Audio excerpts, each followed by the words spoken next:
Hi there.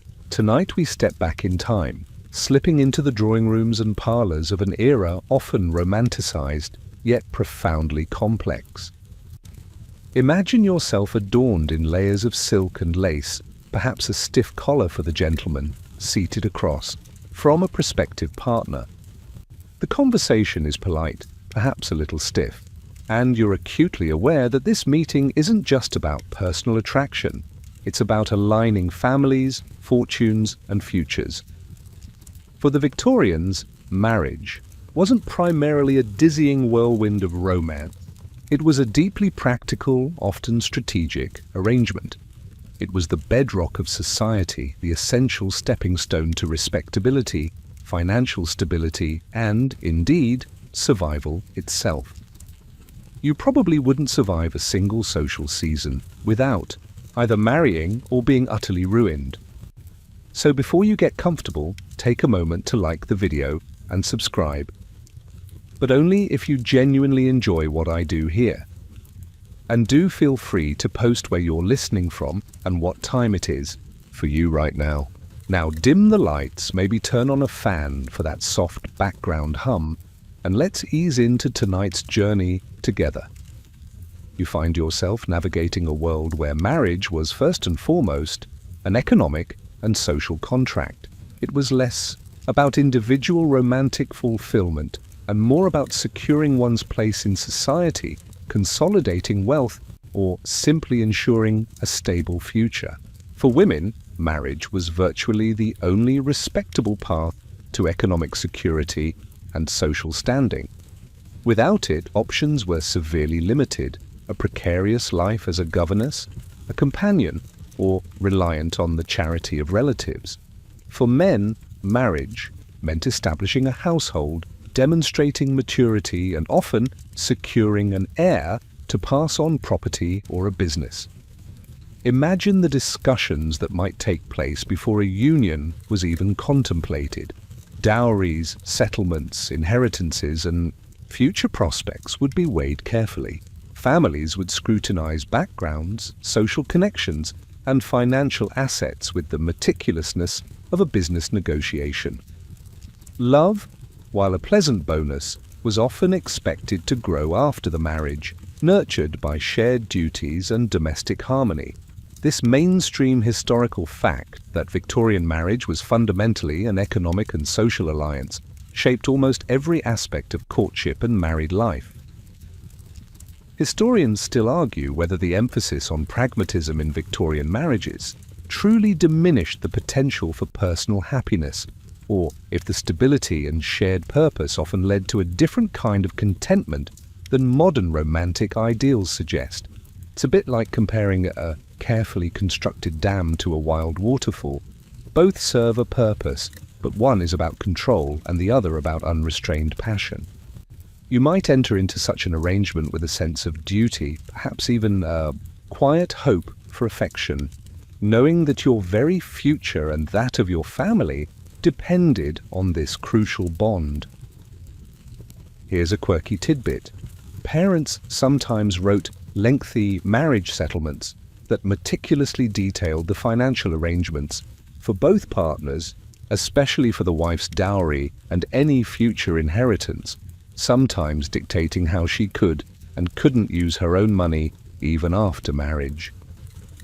Imagine your entire financial future being laid out in a complex legal document before you even said, "I do." The quiet weight of these expectations, the understanding that this union was as much about ledgers and lineage as it was about hearts, permeated the air, setting the stage for the realities of Victorian married life. Once the economic and social foundations were considered, the path to the altar was rarely a direct one, instead winding through a series of prescribed steps and unspoken rules. This brings us to the intricate dance of courtship, rules and restrictions. Imagine you, a young man or woman, navigating a social landscape where every interaction, every glance, and every carefully worded letter was imbued with significant meaning and subject to intense scrutiny. The air crackled with unspoken expectations, and a misplaced word could ruin a reputation. You see, courtship was a highly ritualized process, particularly among the middle and upper classes. Unchaperoned meetings between unmarried men and women were generally forbidden. Dates, as we understand them today, simply didn't exist in the same casual way. Instead, interactions took place in public settings like supervised balls where a watchful aunt might be nearby, church events where conversations were brief and formal, or formal calls at the woman's home, always under the vigilant eye of a parent or chaperone. Even a walk in the park required a third party to ensure propriety. Letters exchanged between prospective partners were often read by parents or guardians, and sometimes even censored to ensure no improper sentiments were expressed or promises implied prematurely. The entire elaborate system was designed to protect the woman's reputation, ensure suitable matches, and prevent any rash decisions based purely on fleeting emotion. This mainstream historical fact, the highly regulated and chaperoned nature of Victorian courtship, was not merely a social custom. It was a societal safeguard against scandal and a mechanism for securing advantageous alliances. Historians still argue whether these rigid courtship rules genuinely protected young women from exploitation and heartbreak, or if they stifled genuine affection and made it harder for individuals to truly know each other's character before committing to a lifelong union. It's a bit like trying to bake a cake while wearing mittens and a blindfold. You might get something edible, but it's going to be a messy and uncertain process, and you might accidentally use salt instead of sugar. You might find yourself exchanging polite pleasantries, carefully choosing your words, acutely aware that your true feelings had to remain carefully concealed beneath a veneer of decorum, every word weighed for its potential implications on your family's standing and your own future. The pressure to make a good match was immense, and even a fleeting glance could be misinterpreted or, worse, generate unwanted gossip. Here's a quirky tidbit. A common, often amusing practice was the elaborate ritual of the calling card. Gentlemen would leave a card at a lady's home, and the way the corners were bent or folded, or if the card was left at all, could convey a subtle message. A corner bent down might mean "I called in person," while a different fold might signal condolences or congratulations. Imagine trying to decipher an entire romantic overture, or even a social slight, from the angle of a tiny piece of cardstock. The quiet tension of these highly formalized interactions, the constant awareness of being observed and judged, meant that even the nascent stirrings of affection had to be carefully managed within a tightly controlled social script. This elaborate dance of courtship, for all its constraints and unspoken rules, was the vital preliminary act before the lifetime commitment of Victorian marriage, a prelude where every step was measured and every beat of the heart was meant to be concealed. Once the elaborate dance of courtship concluded with a proposal and acceptance, the woman's world fundamentally transformed. This brings us to the profound reality of the home, woman's domestic sphere. Imagine you, a Victorian wife, stepping across the threshold of your new home. This house, whether a grand manor or a humble cottage, was now unequivocally your domain, the place where your primary duties, responsibilities, and indeed your very identity would be largely confined. Your life, previously a mix of education, social calls, and anticipation, would now settle into a steady rhythm centered on the hearth. You see, Victorian society upheld a strict gendered division of labor, a concept known as separate spheres. The public sphere, a bustling world of politics, business, finance, law, and intellectual discourse, belonged almost exclusively to men.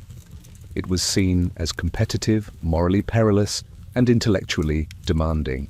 In stark contrast, the private sphere, the sanctuary of the home, the realm of family, morality, and nurture, belonged entirely to women.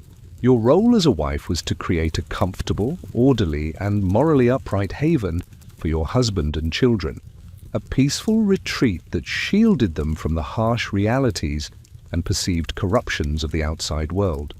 This meant overseeing every minute detail of household management, from the procurement of supplies to the scheduling of daily tasks. If you were fortunate enough to belong to the middle or upper classes, this also meant supervising and directing a retinue of servants, cooks, housemaids, nursemaids, footmen, ensuring their efficiency and adherence to your exacting standards. You were the chief executive of the domestic empire, meticulously managing budgets, planning meals, organizing social calls, and, perhaps most importantly, diligently raising your children according to strict Victorian moral and educational principles. This mainstream historical fact, the rigid enforcement of the separate spheres ideology, meant that a Victorian woman's life, her daily routines, her intellectual pursuits, and her social interactions revolved almost entirely around her domestic duties and responsibilities. Her influence, while paramount within these four walls, rarely extended beyond them into the wider world.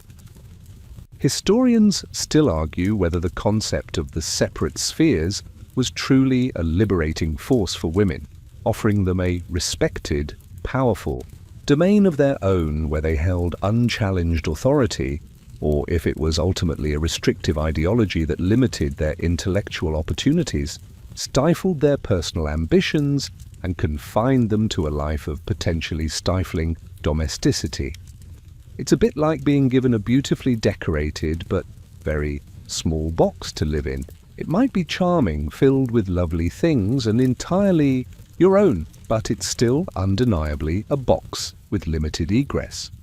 You might, as a Victorian wife, find a deep sense of purpose and profound satisfaction in managing your household, ensuring everything runs smoothly, from the precise preparation of meals to the immaculate mending of linens, deriving pride from the efficiency and comfort you created. However, you might also feel a growing frustration, a quiet restlessness, at the sheer repetitive nature of your days and the intellectual vacuum that sometimes accompanied such a confined existence, especially if you harbored ambitions beyond the domestic. Here's a quirky tidbit. Some popular Victorian domestic manuals, like Isabella Beeton's famous Book of Household Management, were incredibly detailed, almost scientific, in their instructions for every conceivable household task. They offered advice ranging from how to polish silver to the proper method for airing bedding, even dictating the precise temperature of the water for washing specific fabrics. Imagine receiving a hefty tome filled with thousands of pages dictating the precise angle at which your curtains should hang, or the exact number of stitches per inch for a properly mended sock. The quiet rhythm of daily chores, the constant oversight of servants, and the endless demands of children would fill your days from dawn until dusk, often extending well into the evening with needlework or correspondence. Your influence was profound within these walls, shaping the moral character of your children and creating an atmosphere of peace and order for your husband, but rarely extended beyond them. The home, therefore, was not just a physical space. It was a deeply symbolic one, representing the Victorian wife's ultimate purpose and, for many, the sum total of her entire world. If the home was the woman's kingdom, it was a kingdom over which another figure reigned supreme. This brings us to the pivotal role of the husband, head of the household. Imagine you, a Victorian husband, returning from your day's work, stepping into the sanctuary you've paid for and provided. Your authority within these walls is absolute, legally sanctioned, and socially expected. You are not just a partner, you are the undisputed patriarch, the family's representative in the outside world. You see, Victorian law, particularly in the earlier part of the era, enshrined the principle of coverture, a legal doctrine that essentially merged the wife's legal identity with her husband's upon marriage. This meant that the husband became the sole legal entity of the couple. He controlled all property, earnings, and even inherited wealth that his wife brought into the marriage or acquired during it. Her wages, if she worked, legally belonged to him. Her children were legally his. He had the right to determine where the family lived, how the children were educated, and with whom his wife could associate. This mainstream historical fact, the husband's supreme legal and financial authority over his wife and household, was a cornerstone of Victorian marital law. Historians still argue whether the husband's absolute authority was primarily a reflection of deeply entrenched patriarchal values, or if it was also seen as a necessary structure for maintaining social order and economic stability in a rapidly changing world. It's a bit like trying to run a ship with two captains. The Victorians believed a single, clear command was essential for smooth sailing. You might, as a husband, genuinely believe you were acting in your family's best interest, making decisions that you felt were for their protection and prosperity. You bore the heavy responsibility of being the sole breadwinner and the public face of the family. Here's a quirky tidbit.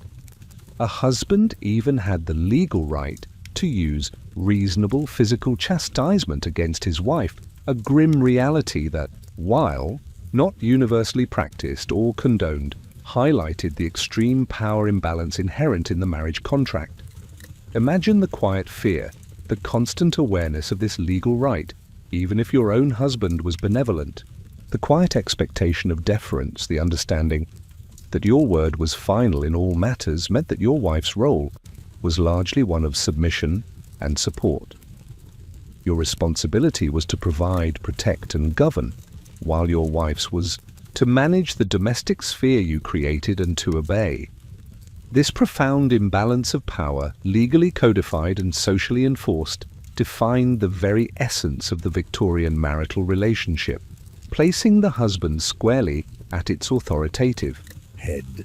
If the husband was the undeniable head of the household, then the wife's role, though seemingly subordinate, was elevated by societal idealization, casting her as something almost ethereal.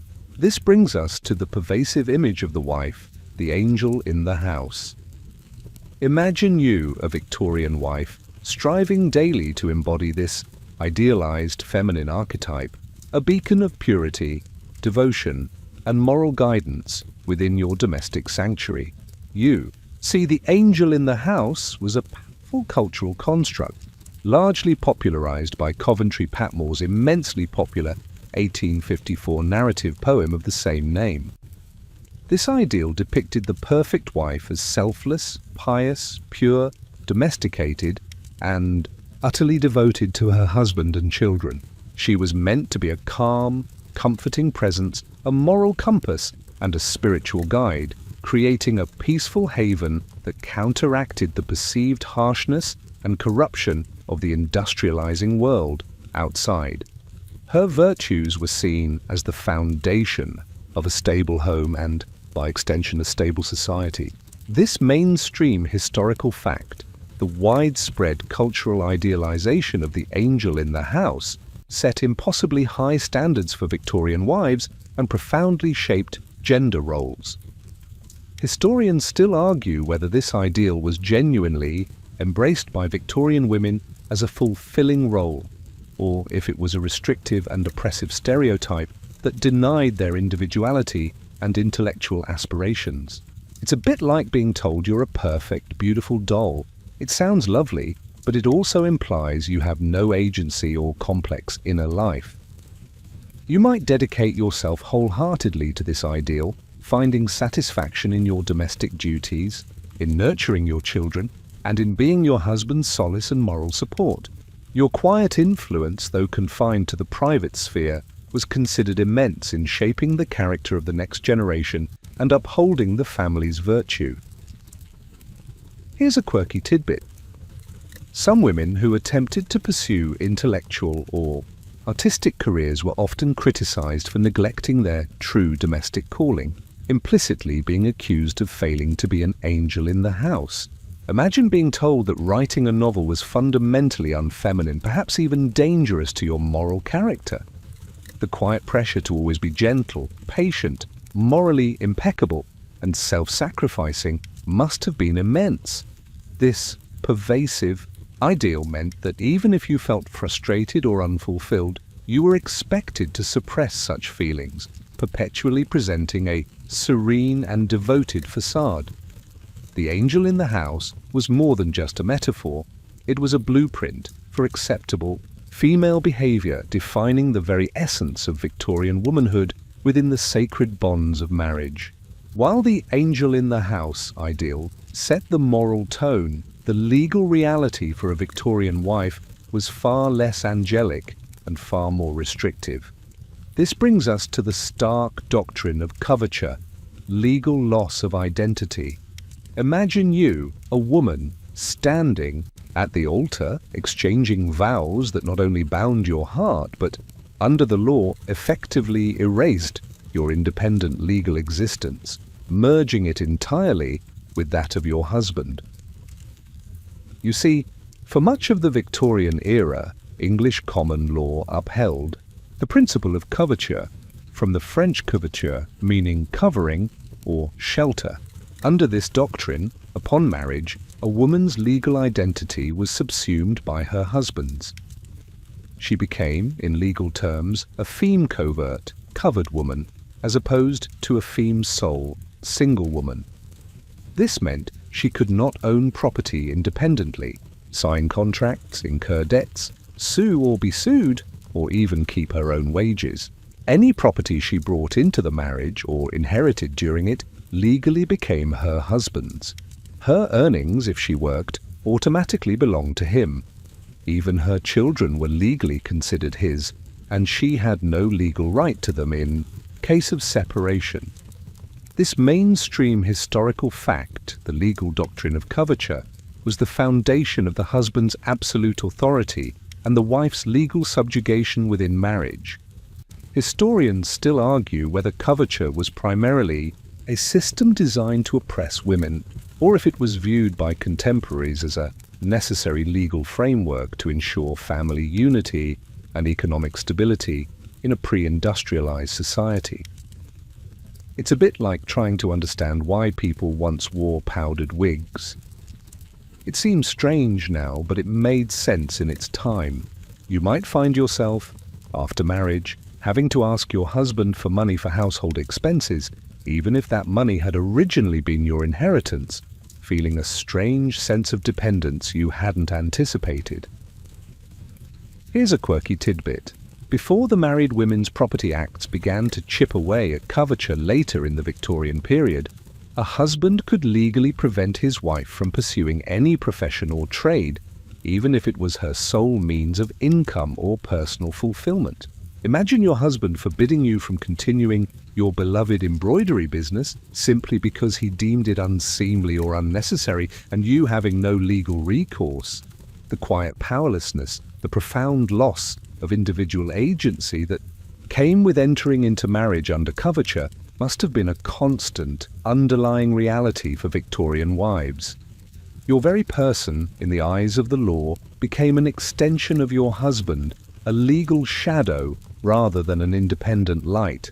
Beneath the layers of legal restriction and societal ideals, the most fundamental purpose of Victorian marriage, in the eyes of society and often the individuals themselves, was rooted in biology and duty. This leads us to sex, reproduction, and duty. Imagine you, a Victorian couple, newlywed or years into your union. The expectation for children was not just strong, it was often seen as the primary reason for marriage, a divine and social obligation. You see, for Victorians, marriage was the only legitimate sphere for sexual activity, and procreation was considered its sacred and essential outcome. Large families were common, partly due to the lack of effective birth control, and partly due to high infant mortality rates, which meant many children were needed to ensure some survived to adulthood.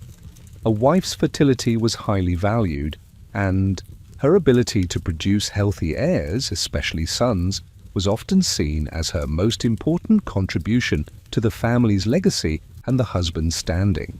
Sexual relations within marriage were often framed less as a source of mutual pleasure and more as a marital duty, particularly for the wife. This mainstream historical fact, the strong societal emphasis on procreation as the primary purpose of marriage, profoundly shaped the intimate lives of Victorian couples. Historians still argue whether the perceived lack of female sexual desire in Victorian society was a genuine biological reality or a cultural construct born from repression and the framing of sex as purely for procreation. It's a bit like wondering if everyone genuinely disliked vegetables or if they were just poorly prepared. You might find yourself enduring frequent pregnancies, facing the dangers of childbirth repeatedly, all while quietly fulfilling what was seen as your inescapable marital and societal duty. The unspoken expectation was that you would embrace motherhood, even if it brought immense physical and emotional strain. Here's a quirky tidbit. Some Victorian medical advice for women even suggested that too much intellectual activity could drain their reproductive energies, reinforcing the idea that their primary function was biological, not cerebral. Imagine being told that reading a novel might make you less fertile. The quiet weight of this expectation, the constant cycle of pregnancy, birth, and nursing, meant that a woman's body was often in perpetual service to reproduction. And while affection might grow, the bedrock of the marital union was often this fundamental, inescapable duty to propagate the family line. This focus on procreation meant that sex within marriage was often viewed through the lens of responsibility rather than romance, a stark contrast to modern understandings of marital intimacy. Beneath the veneer of propriety and the ideals of domestic bliss, Victorian marriages often harbored deep personal struggles. This brings us to the unspoken reality of marital discord and secrecy. Imagine you, a Victorian wife or husband, living in a household where harmony is outwardly maintained, but beneath the surface, profound unhappiness, disagreement, or even abuse festers, carefully concealed from the prying eyes of society. You see, while the ideal Victorian marriage was one of mutual respect, shared purpose, and quiet affection, the reality was often far different. With marriages primarily being economic and social contracts, and with limited opportunities for genuine courtship, many couples entered unions without true compatibility or affection. Financial struggles, infidelity, often hidden, alcoholism, mental illness, and domestic violence were all grim realities for many Victorian households. However, the immense societal pressure to maintain appearances meant that such discord was almost always kept strictly private. Public scandal was to be avoided at all costs, as it could ruin not only the couple's reputation, but also that of their children and wider family. This mainstream historical fact, the pervasive culture of secrecy surrounding marital discord, meant that unhappiness within a marriage was often a heavily guarded secret. Historians still argue whether the pressure to maintain a facade of marital harmony ultimately trapped unhappy individuals in unbearable situations, or if it sometimes forced couples to work through their differences to avoid public shame. It's a bit like a highly polished piece of furniture, with rot hidden underneath. It looks perfect from the outside, but it's crumbling within. You might find yourself carefully crafting your words during social calls, never hinting at the arguments, the cold silences, or the profound loneliness you experience behind closed doors. The quiet burden of this constant pretense, the effort of smiling and nodding when your heart was aching or your spirit was bruised, would be immense. Here's a quirky tidbit. Some Victorian women would subtly signal their marital unhappiness to close, trusted female friends or family members through coded language in letters, or even through the way they dressed, perhaps wearing a certain piece of jewelry only when their husband was away, or deliberately choosing colors that subtly broke mourning rules. Imagine a secret language of discontent hidden in plain sight. The quiet desperation to avoid public shame meant that many private tragedies played out behind the respectable facades of Victorian homes. The discord, though unseen by outsiders, was a constant, gnawing presence, making the happy Victorian marriage a deeply complex and often contradictory institution. Given the profound unhappiness that could simmer beneath the surface of Victorian marriages, one might assume escape was a viable option. However, this brings us to the harsh reality of divorce, a nearly impossible escape. Imagine you, a Victorian, wife or husband, trapped in an unbearable union, dreaming of freedom. The legal and social barriers to dissolving a marriage were so immense that for most it remained an unattainable fantasy, a distant beacon that rarely materialized. You see, for the vast majority of the Victorian era, divorce was incredibly difficult, expensive, and socially ruinous. Prior to the Matrimonial Causes Act of 1857, a full divorce, allowing remarriage, could only be obtained through a private act of Parliament, a process so prohibitively expensive and time-consuming that it was accessible only to the wealthiest elite. This meant a woman had practically no chance of obtaining one. The 1857 Act did establish a civil divorce court, theoretically making it more accessible. However, it maintained a severe gender imbalance. A husband could petition for divorce on the grounds of his wife's adultery alone, but a wife had to prove not just her husband's adultery, but also an additional matrimonial offense such as cruelty, desertion, or bigamy. This mainstream historical fact, the extreme difficulty and gendered inequality of obtaining a divorce, meant that most unhappy Victorian couples had no legal recourse to end their marriages. Historians still argue whether the extreme difficulty of divorce primarily served to uphold the sanctity of marriage as an institution, or if it simply forced countless individuals to live in misery and hypocrisy. It's a bit like designing a fortress that's so strong it traps its own inhabitants inside. You might find yourself enduring decades of unhappiness, knowing that even if your husband was unfaithful or cruel, the path to legal separation was fraught with insurmountable obstacles, societal condemnation, and potentially financial destitution. Here's a quirky tidbit. Even if a wife did manage to secure a divorce, she often faced severe social ostracism. She would be shunned by polite society, potentially losing custody of her children, as they were legally the husband's, and facing immense financial hardship. Imagine finally gaining your freedom, only to find yourself utterly alone and socially ruined, a pariah in the very society you once belonged to.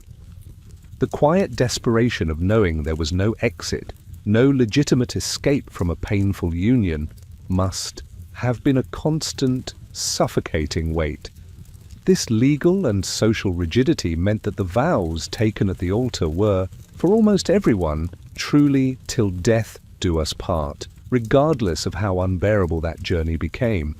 The legal subjugation of women within marriage, particularly regarding financial matters, slowly, almost imperceptibly, began to shift throughout the Victorian era. This brings us to the crucial battle over property rights for women. Gradual legal changes. Imagine you, a Victorian woman, witnessing or participating in a quiet revolution, a chipping away at centuries of common law that had stripped married women of their financial autonomy. You see, under the doctrine of coverture, as we discussed, a married woman had no separate legal identity from her husband, meaning any property she owned or earned became his upon marriage. This could lead to devastating consequences. A profligate husband could gamble away his wife's inheritance, or a business failure could leave her entirely destitute, even if the assets were originally hers. Activists and legal reformers, often women themselves, began to lobby tirelessly for changes to these inequitable laws.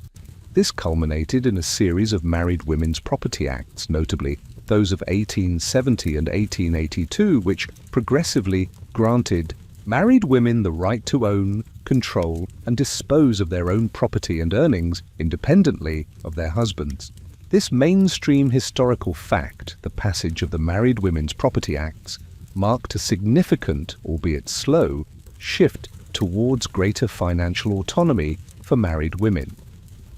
Historians still argue whether these legal reforms were primarily a response to growing feminist activism, or if they were also a pragmatic recognition by the state that the old laws were increasingly unsuited to the complexities of an industrialized economy where women might contribute significantly to family income. It's a bit like a slowly turning tide. The change is gradual, but its impact is profound. You might suddenly find yourself as a woman married after 1882 with the legal right to manage your own inheritance or wages, a quiet but revolutionary power that your grandmother could only have dreamed of. Here's a quirky tidbit. Before these acts, a common legal loophole for wealthy families was to establish trusts for their daughters, ensuring that her property was held by a male relative or trustee, explicitly not her husband, thereby bypassing coverture. Imagine setting up a complex legal structure just to ensure your daughter's fortune didn't fall entirely into the hands of a potentially reckless son-in-law. The quiet, persistent efforts of legal reformers, the gradual shifting of public opinion, and the eventual passage of these acts meant that while Victorian marriage remained deeply patriarchal, a fundamental economic pillar of female subjugation began to crumble, paving the way for future advancements in women's rights. This slow but steady acquisition of property rights represented a quiet revolution within the confines of Victorian marital life. While much of our focus has been on the experiences of the middle and upper classes, the realities of marriage for the vast majority of Victorians, the working class, were shaped by very different forces. This brings us to working class marriages. Different realities. Imagine you, a young couple living in a bustling industrial city, perhaps in a cramped tenement, both working long hours in factories or mills. Your union, while still bound by social expectations, was forged in the crucible of economic necessity and the daily struggle for survival, a far cry from the genteel parlor courtships we've discussed. You see, for working-class individuals, marriage was often less about securing a dowry or social status and more about pooling meager resources to survive. Both men and women frequently worked, often in dangerous and unsanitary conditions, simply to put food on the table. The separate spheres, ideology, while aspirational, was often an impractical luxury for these families. Wives might continue working after marriage out of sheer necessity, or take on grueling piecework at home while simultaneously managing a household and numerous children in challenging conditions. Courtship was less formal, often taking place in public spaces or through casual interactions, and legal recognition of their union was often less central than simply cohabiting. This mainstream historical fact, the stark economic realities that defined working-class marriages, meant that gender roles and marital dynamics were often more fluid and pragmatic than those of the middle and upper classes. Historians still argue whether the economic necessity of working-class women's labor gave them more practical power within their marriages, or if it simply added to their existing burden without truly challenging patriarchal norms. It's a bit like deciding if having two jobs makes you more independent or just more exhausted. You might find yourself and your husband pooling your meager wages, making joint decisions about how to spend every penny, or relying on your neighbors for support in times of illness, forging a bond built on shared hardship and mutual dependence. Here's a quirky tidbit. Common law marriages, while not legally recognized, were widespread in working-class communities, often simply a practical arrangement where a couple lived together and were publicly acknowledged as married by their community, foregoing the expense and formality of a church ceremony. Imagine living your entire married life without ever signing a formal register, your union validated by the nods and acceptance of your neighbors. The quiet resilience of these couples, their daily struggle against poverty, and their less rigid adherence to formal societal norms meant that their marriages, while perhaps lacking the romantic trappings of wealthier unions, were often powerful. Partnerships forged in the fires of necessity. Their reality serves as a crucial counterpoint to the idealized image of Victorian marriage, revealing a more diverse and often grittier truth. Within the rigid framework of Victorian marriage, a silent tension often simmered, pulling couples between what was expected and what was genuinely felt. This brings us to the subtle interplay of love versus duty, the romantic ideal. Imagine you, a Victorian individual standing at the precipice of marriage. Are you driven by the quiet flutter of affection or the stern hand of familial obligation and social expectation? For many, it was a delicate, often conflicted balance. You see, while modern Western societies often place romantic love at the absolute center of marriage, the Victorians held a more nuanced view. As we've discussed, practical considerations, like economic security and social standing, were paramount. Yet the era also saw the rise of a powerful romantic ideal influenced by literature and poetry, which emphasized deep emotional connection, companionship, and even passion as desirable components of a good marriage. This created a fascinating paradox. Couples were expected to marry for pragmatic reasons, but then cultivate profound affection within the union. This mainstream historical fact, the coexistence and often tension between marriage as a practical contract and marriage as a romantic ideal, defined the emotional landscape of Victorian unions. Historians still argue whether the pressure to find romantic love within an arranged or pragmatic marriage often led to profound disillusionment, or if it sometimes fostered a deeper, more enduring companionship, born of shared experience and mutual effort. It's a bit like being told you must eat your vegetables, but then finding out they're surprisingly delicious. The initial motivation might be duty, but the outcome could be pleasure. You might enter your marriage with a sense of quiet resignation, only to discover over years of shared life and challenges a deep, abiding affection for your spouse, a bond forged through duty that blossomed into genuine love. Here's a quirky tidbit. Advice manuals of the time often exhorted couples to work at loving each other, suggesting that true affection was a virtue to be cultivated through patience, kindness, and shared domesticity, rather than a spontaneous pre-existing emotion. Imagine reading a book that gave you step-by-step instructions on how to fall in love with the person you've already married. The quiet effort involved in nurturing affection, the conscious decision to find common ground and build a shared life, speaks volumes about the Victorian understanding of love as something that could be built, brick by emotional brick, within the confines of duty. This intricate dance between love and obligation meant that Victorian marriages were far more complex and emotionally nuanced than simple stereotypes might suggest. For Victorian couples, once they had navigated the complexities of courtship and the practicalities of setting up a household, the most profound and transformative element of their union would inevitably arrive: children, blessings and burdens. Imagine your Victorian home now filled with the joyous chaos of little ones, their laughter echoing through the halls, but also the constant demands, the sleepless nights, and the ever-present anxiety about their health in an era of high mortality. You see, children were almost universally considered a blessing, a gift from God, and the ultimate fulfillment of a marriage.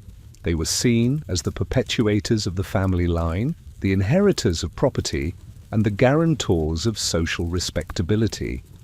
A childless marriage was often viewed with pity, if not suspicion. However, alongside this profound joy came immense burdens. Large families were common due to the lack of effective birth control and the high infant and child mortality rates. A couple might have 10 or more children, knowing that only a fraction might survive to adulthood. Each new birth brought with it the risk of death for both mother and child, and the subsequent years were filled with the challenges of feeding, clothing, educating, and moralizing a large brood on often limited resources. This mainstream historical fact, the pervasive presence of large families, and the dual nature of children as both cherished blessings and significant burdens, profoundly shaped the daily lives and long-term dynamics of Victorian marriages. Historians still argue whether the high birth rates were primarily a result of societal expectations and religious beliefs, or if they were also a pragmatic response to the high mortality rates, ensuring enough children survived to support parents in old age. It's a bit like continuously planting seeds in a garden, knowing that some will inevitably wither, but hoping enough will flourish to provide a harvest. You might find yourself perpetually exhausted, juggling the demands of a newborn, a toddler, and older children while simultaneously managing the household and tending to your husband's needs. The financial strain could be immense, forcing difficult choices about food, clothing, and schooling. Here's a quirky tidbit. Some Victorian parents kept detailed baby books that not only recorded birth dates and milestones, but also, chillingly, the dates of death for any children who didn't survive, underscoring the stark reality of infant mortality. Imagine a book that tracked both life and its premature ending in the same loving hand. The quiet cacophony of a bustling Victorian nursery, the blend of profound love and constant anxiety, meant that children were not just additions to a marriage. They were its very heart and soul, profoundly influencing every decision, every joy, and every sorrow within the marital home. Their presence, both cherished and challenging, made Victorian marriage a truly transformative and often arduous journey. For many Victorian women, the marital journey, with all its joys and trials, eventually led to a new and often challenging chapter: widowhood, a woman's afterlife. Imagine you, a Victorian wife, suddenly finding yourself alone, your husband gone, and the world you knew profoundly altered. This transition, while marking a profound personal loss, also brought about a complex shift in your social standing, financial situation, and daily existence. You see, given the high mortality rates for men, often working in dangerous industries or succumbing to various diseases, widowhood was a common experience for Victorian women. For a wealthy widow, it could mean a newfound independence and control over her own finances and property, often a significant improvement from her legally subjugated position as a married woman under coverture. However, for middle and working class widows, it often meant severe financial hardship. Without a husband's income, many were forced to seek work outside the home, often in low-paying, precarious jobs, or rely on the charity of relatives. Even maintaining their children could become an immense struggle. This mainstream historical fact, the commonality and varied socio-economic impact of widowhood, profoundly shaped the later lives of many Victorian women. Historians still argue whether the increased independence sometimes afforded to wealthier widows genuinely empowered them, or if it was merely a compensatory freedom granted only after the loss of a male protector, and still constrained by societal norms. It's a bit like being given the keys to a grand house, but only after the person who paid for it has departed. You have the keys, but the initial source of the grandeur is gone. You might find yourself grappling with intense grief, but also a strange sense of newfound autonomy, perhaps managing your own investments for the first time, or making decisions for your children without needing your husband's approval. Here's a quirky tidbit. Wealthy widows often retained immense social respect and influence, sometimes even becoming matriarchs who exerted significant power over their adult children and extended family, a role that was largely denied to them during their husband's lifetime. Imagine a quiet transformation from the angel in the house to a formidable, independent woman commanding respect in her own right. The quiet dignity of a widow's black attire, while symbolizing loss, also often represented a paradoxical liberation. The world of widowhood, therefore, was a complex afterlife to Victorian marriage, offering both profound challenges and, for some, an unexpected degree of freedom and agency in a society that otherwise offered women very little of either. As our journey through the intricate world of Victorian marriage draws to a close, we are left not with a simple picture, but a nuanced understanding of its profound complexities and contradictions. This brings us to the legacy. Victorian marriages echo a complex inheritance that continues to resonate, subtly shaping our modern ideas of love, partnership, and domesticity even today. Imagine looking at our contemporary ideals of marriage built on love, equality, and shared partnership, and recognizing the faint, almost ghostly outlines of Victorian expectations still lingering in the background. You see, many of the romantic notions we hold dear today, such as the idea of marriage as a lifelong commitment, the importance of domestic harmony, and the ideal of a devoted mother, have their roots deeply embedded in Victorian thought, even if their specific manifestations have evolved. Yet so too do some of the more restrictive and unspoken assumptions about gender roles, even in seemingly progressive societies. The separation of spheres, though largely dismantled legally, still influences subtle expectations about who performs what roles in a household. The emphasis on respectability, albeit redefined, continues to influence how we present our relationships to the world. This mainstream historical fact that Victorian marital ideals and structures laid foundational groundwork for many modern Western understandings of marriage challenges us to see the deep historical currents beneath our contemporary unions.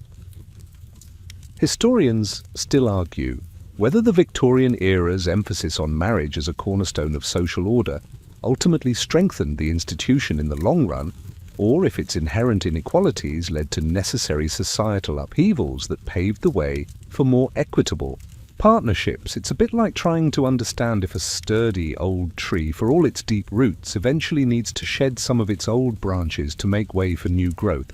You might consider how the struggles and adaptations of Victorian couples, their quiet acts of defiance or their profound embraces of duty, continue to inform our own ongoing conversations about gender, family, and the ever-evolving nature of commitment. Here's a quirky tidbit to carry with you as we drift off.